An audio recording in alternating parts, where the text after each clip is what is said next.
기자추 만지용입니다. 최근 걸그룹 뉴진스를 둘러싼 많은 이야기들이 나오고 있죠. 그런데 저희가 관점을 좀 바꿔봤어요. 그동안 뉴진스는 왜가 초점이었는데 반대로 어도어는 왜? 이걸 한번 얘기해 볼까 합니다. 왜냐면 그들은 지금 계속 뉴진스를 향해서 돌아오라라고 얘기를 하고 있거든요. 근데 일반적인 이 계약 내용을 따져보면은 시간이 지나면 지날수록 어도어가 받을 수 있는 위약금 규모는 점점 줄어들고 있거든요. 자, 법원에서 어도어의 손을 들어줬죠. 그리고 여론도 달라졌으니까 뉴진스에게 위약금 소송을 거는 것이 오히려 더 현실적이다. 더 많은 금전적 이익을 누릴 수 있다. 이런 법조계의 해석도 나오고 있습니다. 그러면 이런 걸 분명히 어도어가 법무팀도 있으니까 모르지 않을 텐데 왜 그들은 계속 뉴진스를 향해서 포용하는 방향으로 가고 있는지, 왜 계속 돌아오라는 얘기만 반복하고 있는지 이 부분을 한번 짚어볼까 합니다.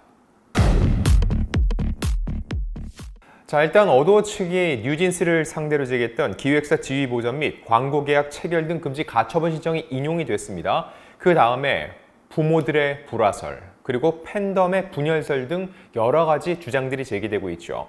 물론 이에 대해서 뉴진스의 부모들은 반대, 부인하는 입장을 냈습니다. 자, 하지만 이후에 보면은 뉴진스가 NJG 계정에서 그 해당 문구를 삭제했고요. 부모 계정도 이름이 달라졌습니다. NJG를 더 이상 쓰지 않고 있죠. 자, 이 내용은 저희가 뒤에서 다시 한번 다뤄보고요. 우선은 말씀드린 그 본질, 어도어는 왜? 여기에 초점을 맞춰서 얘기를 한번 풀어보겠습니다.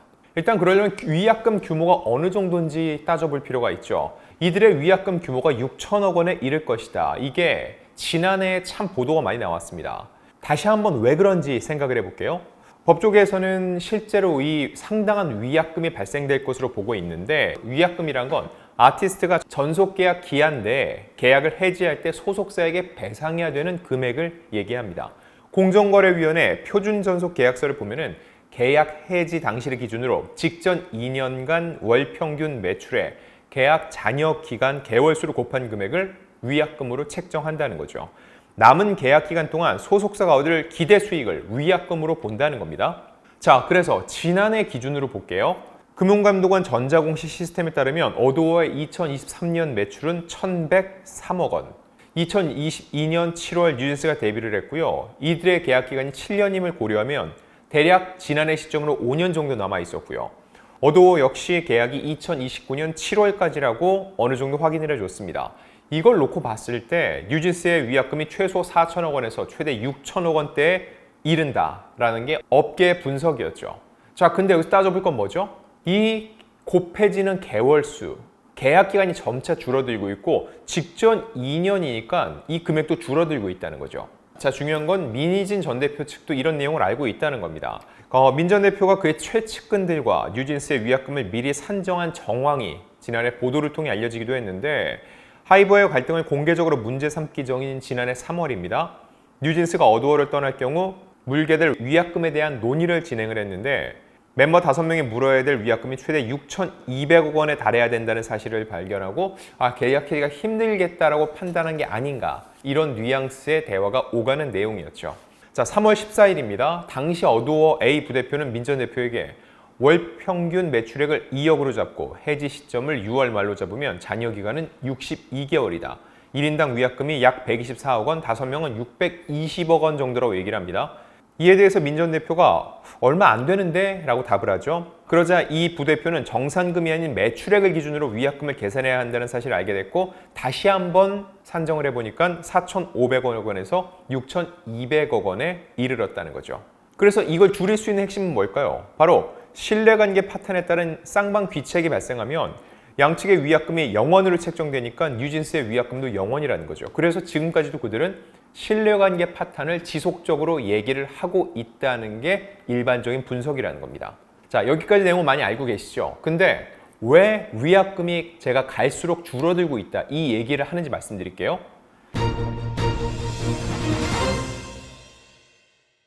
방금 말씀드렸죠. 표준 전속 계약서를 보면은 계약 해지 당시를 기준으로 직전 2년간 월 평균 매출에 계약 잔여 기간을 곱한다는 겁니다. 직전 2년이 핵심이에요. 이미 뉴진스는 지난 1년간 활동을 거의 못했습니다. 매출 수익이 거의 발생하지 않았다는 거죠.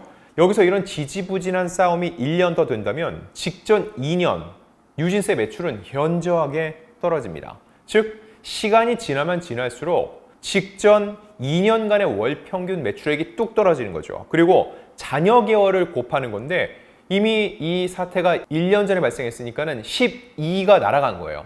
앞으로 또 1년이 지난다? 그러면 합이 24가 날아가는 겁니다. 자, 이렇게 놓고 봤을 때 향후 시간이 가면 갈수록 어도어가 받을 수 있는 그리고 요구할 수 있는 위약금의 규모는 계속 줄어든다는 거죠. 그렇다면 어도어의 인내의 한계는 어디까지일까를 놓고 봤을 때 올해가 마지노선이 될 확률을 배제할 수는 없습니다. 자, 그렇다면 다음 스텝으로 어도어는 이 마지노선을 정해놓고 거길 넘기면은 결국은 위약금 소송으로 가게 될까요? 저는 일단 가지 않을 것으로 보고 있습니다. 왜냐면은 가처분 인용 이후에도 이런 입장을 냈습니다. 뉴진스 소속사 지위를 법적으로 확인받은 만큼 향후 아티스트 지원에 책임을 다하겠다. 빠른 시간에 아티스트와 만나 진솔한 대화의 시간을 가질 수 있기를 바라고 있다. 어도어와 함께 다시 성장해갈 뉴진스에게 따뜻한 응원과 지지를 보내주시길 간곡히 부탁드린다. 계속 함께하자라는 뉘앙스를 강조하고 있죠. 그리고 본안 소송 첫 변론 기일에서 재판부가 합의 혹은 조정의 의사가 있냐고 했을 때 뉴진스 측은 그럴 수 없다라고 했지만 어도어는 역시나 그럴 의사가 있다. 즉 뉴진스와 계속 함께 가고 싶다는 의견을 피력을 했습니다. 여기서 만약에 그럴 의사가 없다라고 하면은 그래? 양쪽 다 의사가 없어? 이건 정말 신뢰관계 파탄이네? 이렇게 놓고 전속계약 효력정지 가처분 신청을 해서 인용을 받아버릴 그럴 가능성도 있기 때문에 뉴진스를 향해서 어도어는 계속 러브콜을 보낸다라고 볼 수 있습니다. 자, 근데 제가 궁극적으로 어도어가 위약금 소송으로는 가지 않을 것이라고 보는 이유를 말씀드리겠습니다. 물론 이건 저의 개인적인 분석이고 실제로 어떻게 될지는 장담을 할 수 없습니다. 하지만 제 분석을 한번 들어보시고 얼마나 타당한지 여러분들도 댓글로 의견을 부탁드리겠습니다. 첫 번째, 위약금의 실익이 크지 않을 것으로 볼 수 있다는 겁니다. 실제로 6천억 원이 나온다고 생각을 해봅시다. 실제로 6천억 원이 나와서 각 멤버들에게 1,200억 원씩 책정된다고 생각을 해볼게요. 근데 이럴 확률이 굉장히 낮다는 거죠. 왜냐면 법감정이란 게 있죠. 법원에서 개개인에게 도저히 감당할 수 없는 그 정도의 금액을 일률적으로 매기는 경우는 거의 없다는 겁니다. 자, 그럼에도 불구하고 책정이 된다면 인당 1,200억 원씩 물어라. 이런 경우 어떻게 될까요? 갚을 수도 없습니다. 물론 그들이 연 52억 정도 정산을 받았다. 이미 다 알려졌죠. 근데 52억과 1,200억 원은 어마어마하게 차이가 있습니다. 개인이 과연 1,200억 원을 갚을 수가 있을까요? 이렇게 놓고 봤을 때 법원에서 아무리 민사적으로 그런 판단을 내려도 어도어가 실질적으로 그 돈을 받을 확률은 거의 없다는 겁니다.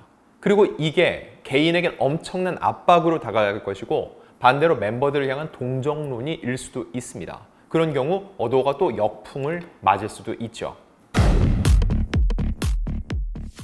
자, 두 번째, 뉴진스의 복귀가 실익이 더 크다는 겁니다. 일단 2029년까지 계약이 남아있죠. 워낙 일찍 스타가 됐기 때문에 아직도 여전히 4년 동안 활동을 할 수가 있습니다. 물론 예전 같지 않겠지만 그래도 뉴진스가 돌아와서 활동하는 것이 어도어에 실질적으로 더 많은 이익을 남길 수가 있다는 겁니다. 아울러 그들이 돌아왔다? 이건 무슨 의미죠? 긴 시간 싸웠는데 어도어가 틀리지 않았다는 그 이미지를 대중들에게 확실하게 심어줄 수가 있습니다. 그동안 이 거대 기업에 대한 어도어, 더 나아가 하이브에 대한 대중적 인식이 좋지 않았었죠. 근데 결과적으로 뉴진스가 백기투항처럼 어도어랑 다시 손을 잡는다. 이거는 그동안 뉴진스 멤버들을 공격하지 않고 계속 포용 정책을 썼던 이 어도어가 거대 기업으로서 품격을 보여줬다. 이런 인식을 심어줄 수 있기 때문입니다. 자, 그리고 어도어가 위약금 소송으로 가지 않을 것으로 예상되는 저의 세 번째 논거는 바로 제2의 뉴진스 사태 방지 차원입니다. 만약 뉴진스가 이렇게 걸어 나가면은 K-팝 업계는 어떻게 되죠? 아마 난리가 날 겁니다. 뉴진스만 해도 210억 원이 투자됐는데 누가 이제 그 정도의 돈을 내고 성공 확률도 낮은 이 K-팝 시장에 뛰어들까요? 결국 K-팝 시장 전체가 흔들릴 수 있다라는 우려가 있었는데 법원이 이번에 가처분 인용 판단을 내림으로써 권리, 계약 관계의 무서움이 입증됐다는 게 K-팝 업계 내부의 반응입니다. 그리고 법원 역시 이번 본안 소송에서도 명백한 어떠한 잘못을 얘기했죠. 대표적으로 정산이죠. 정산 같은 이런 명백한 금전적 문제가 발생돼서 전속계약이 해지되는 경우가 있는데 법원이 볼 때 이번엔 그런 사례가 아니라는 겁니다. 그렇게 놓고 봤을 때 결국 어도어는 이 싸움을 끝까지 가져가서 이겼을 경우에 그거 봐라, 이런 식으로 반기를 들고 갑작스럽게 나가려고 하는 건 법적으로도 명분이 없다. 그러니까 제2의 뉴진스 사태가 발생하지 않도록 막는 효과를 누릴 수 있다는 거죠. 자, 그리고 마지막, 어도어가 뉴진스를 상대로 법적 위약금 공방으로 가지 않을 것으로 예상되는 네 번째 이유는 바로 어도어의 궁극적인 싸움 대상은 뉴진스가 아니라 민희진 전 대표이기 때문입니다. 자, 일단 뉴진스가 돌아온다면 어떤 일이 벌어질까요? 이건 앞서 피프티 사태 때 키나가 돌아온 다음에 키나가 언론 인터뷰, 소속사를 통해서 그동안 진행됐던 여러 상황들에 대해서 뒷얘기를 다 전했죠. 사실은 이런 일이 있었습니다라고 해서 누구보다 강력한 증인이 됐습니다. 즉, 뉴진스가 돌아와서 그런 역할을 한다면 민 전 대표와 어도어의 싸움에서 굉장히 큰 힘을 얻을 수가 있다는 겁니다. 지금은 민 전 대표와 뉴진스가 아직도 여전히 끈끈한 관계지만 만약에 뉴진스가 돌아온다. 이거는 뉴진스와 민 전 대표 간의 관계가 굉장히 많이 멀어졌다라고 볼 수 있다는 거죠. 이렇게 제가 말씀드린 네 가지 이유로 어도어는 뉴진스를 상대로 위약금 소송을 제기하기보다는 끝까지 현재의 이 상황을 유지하면서 본인들의 명분을 찾는 방향으로 갈 것으로 예상이 됩니다. 하지만 시간이 지날수록 위약금 규모가 줄어들고 있고 또 하나 뉴진스를 향한 여론이 상당히 좋아지지 않았기 때문에 어도어 입장에서는 더 실리적으로 더 시간이 가기 전에 위약금 소송을 제기할 가능성 역시 완전히 배제할 수는 없습니다. 자, 그리고 최근 뉴진스를 둘러싸고 심상치 않은 행보가 계속 보입니다. 일단 뉴진스가 독자적인 활동에 제동이 걸린 후에 새 활동명으로 발표했던 NJG를 그들이 만든 소셜미디어에서 일제히 삭제했습니다. 원래 NJG 오피셜이라는 계정의 아이디를 썼는데 지금은 MHDHH Friends로 바꾸고 프로필 사진도 내렸습니다. 그리고 그동안 올렸던 계정의 게시물도 모두 삭제됐죠. 그리고 뉴진스 부모의 공식 입장을 대변하는 공식 SNS 아이디 역시 MHDHHPR로 교체가 됐습니다. 이건 민지의 M, 한이의 H, 다니엘의 D, 혜린의 H, 혜인의 H를 딴 것으로 보이는데 아무래도 이 NJG로 활동하는 게 지금 법원이 뉴진스는 어도어와 소속 관계가 있고 독자 활동은 금지시킨 상황에서 그들이 이걸 그대로 두고 활동을 이어간다. 이게 모두 법 위반 사항이 될 수 있고 본안 소송에서 굉장히 불리하게 작용할 수 있다는 이런 법적인 판단과 조언을 얻었을 가능성이 매우 큽니다. 자, 이렇게 되면은 이제 뉴진스는 정말 어도어와 함께하지 않는 것 외에는 그들이 개별적으로 활동할 수 있는 모든 길이 차단이 된 겁니다. 본안 소송에서 그들이 이 상황을 뒤집어서 그들에게 유리한 판단을 받는 것 외에는 답이 없는 상황이라는 거죠. 이제는 오히려 칼자루는 어도어가 쥐었다고도 볼 수 있는데 어도어가 뉴진스를 상대로 어떤 스탠스를 취하게 될지 이 부분 역시 저희가 계속 쫓아가면서 여러분들께 전달드리겠습니다.